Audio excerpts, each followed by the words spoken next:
Mr. President, today we're considering a diplomatic agreement about the future of a nuclear-armed Iran. Most of us in this body have strong opinions about that agreement. Some believe it will weaken our position. I believe the opposite, and I have come to the floor to express my support. Republican and Democratic presidents have at all times used the tools of diplomacy. Those efforts made us stronger and in some cases brought us back from the brink of nuclear disaster. President Reagan negotiated disarmament with the Soviet Union. President Nixon re-engaged with China. President Kennedy used diplomacy, not to war, to resolve the Cuban Missile Crisis. These were heroic initiatives.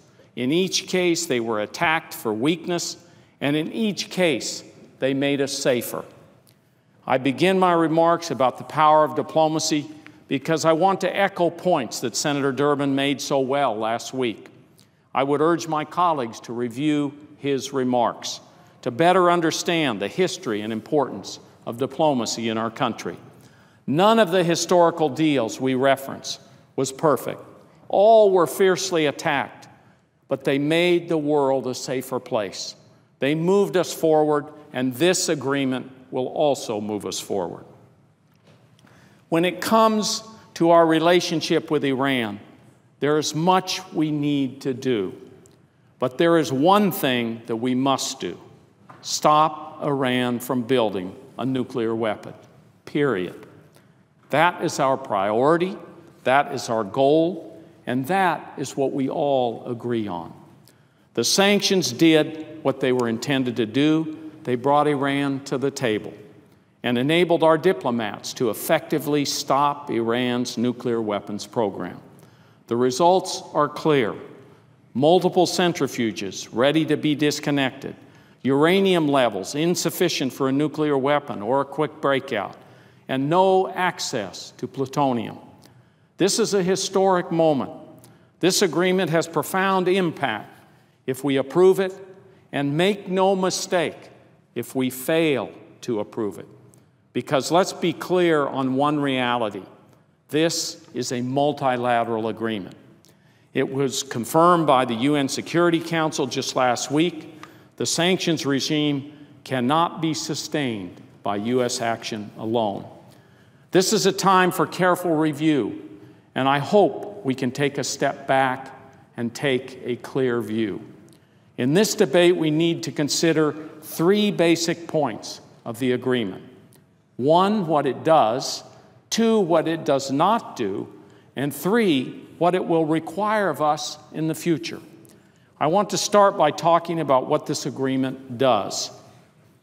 To build a nuclear weapon, you need either weapons-grade uranium or plutonium, and you need infrastructure.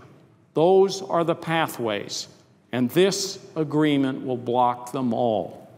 Before the negotiations began, Iran was well on its way to enough uranium enriched to nearly 20% for breakout to weapons grade, possibly within 2 to 3 months. With this agreement, the breakout time would increase to 1 year, giving the U.S. and the international community more than enough time to respond.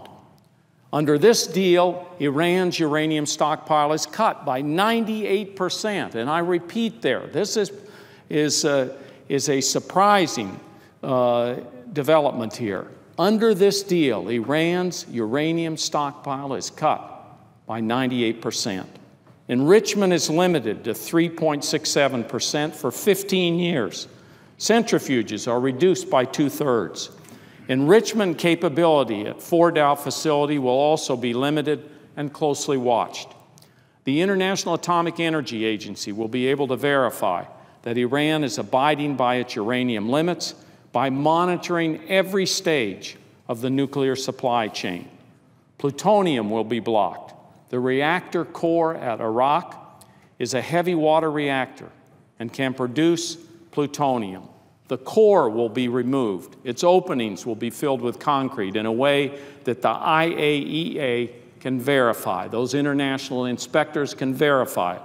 So it will not be used for plutonium application. Critics rightly ask, how will we be sure? Iran has cheated before, and they may cheat again. That is why the P5+1 will be closely involved in the redesign and rebuilding of this reactor.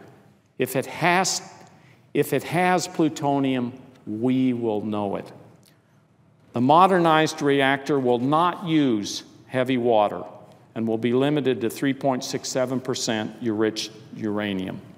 A violation at Iraq would be nearly impossible to hide. And it doesn't stop here. Iran will have to abide by and ratify the additional protocol of the Non-Proliferation Treaty before the deal is finalized. Contrary to detractors, this is not an 8-year or 10-year or 15-year deal, but a deal that lasts. We all agree on one thing: verification is key. I don't think any of us has any illusions here. Iran has had a long and troubling history of deception. I'm pleased the administration included Secretary of Energy Moniz in these discussions. The Department of Energy is one of the world's foremost experts on nuclear energy and nuclear weapons. Any agreement on nuclear weapons must be guided by science, not politics, not speculations, science. Our scientists at New Mexico's 2 national labs, Los Alamos and Sandia, and scientists at Lawrence Livermore and Oak Ridge National Laboratories all have played a key role in these negotiations. Mr. President, the physics of nuclear weapons is complex. You can't make a bomb out of thin air. I've met with our scientists. I've listened to the experts at the Department of Energy. Iran may be able to break the rules of the deal, but it can't break the rules of physics. Nuclear materials give off telltale signatures. The radioactive decay of uranium and plutonium is detectable, even in the event of delayed access. Uranium in nature has a half-life of 4.5 billion years. Enriched uranium-235, which can be used in a weapon, has a half-life of 700 million years. In effect, you can delay, but you still can't hide. Verification will be strong. That means continuous monitoring. It means tamper-proof electronic seals. And it means dedicated facilities to inspect the Iranian nuclear program. It will include up to 150 inspectors with long-term visas. We will have the best inspectors in the world in Iran. They will have unprecedented access 24/7 to all declared sites. And I would add, they are all trained by nuclear experts at our national laboratories. I may not trust Iran, but I do trust the science and our national laboratories. This is a serious debate and one of the greatest challenges of our time. This agreement will meet that challenge, ongoing and for years to come. But let's not kid ourselves. There are other challenges. There are continued dangers posed by the Iranian regime. We all know this. That's why sanctions against Iran's support for terrorist groups will remain. And we will stand by our allies in the region. The President has made this very clear. This agreement will take the nuclear threat off the table. That is what it will do. But here's what it will not do. It will not diminish our resolve to combat other threats or to defend our allies in the region. That resolve will be and must be stronger than ever. To my colleagues who argue we should walk away from the agreement, which has already been approved by the world's leading powers, I would ask, walk away to where? To what end? To what alternative? Has an alternative been proposed? I would make 2 proposals. First, I urge my colleagues to support this agreement. We have a choice between this deal or no deal. I do not believe we will get another chance. But second, I ask that we be open to ways that Congress can reinforce the agreement. That should be part of this process too, with investment in people and technologies to support nonproliferation enforcement, with strong oversight of the implementation plan, not to embarrass or score political points, but to ensure Iran is abiding by its part of the deal, with increased support for our allies in the region and with clear provisions for a quick snapback of existing sanctions, should that be necessary. We have a strategic opportunity, just as Presidents Kennedy, Nixon, and Reagan did, with adversaries in the past. We need to act now from a position of strength and not wait till another day, when the danger may be greater and our options may be more limited. I began my remarks with reference to history.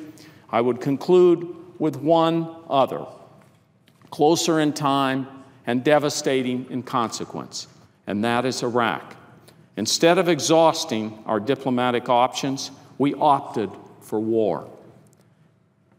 Instead of measured resistance, we opted for regime change.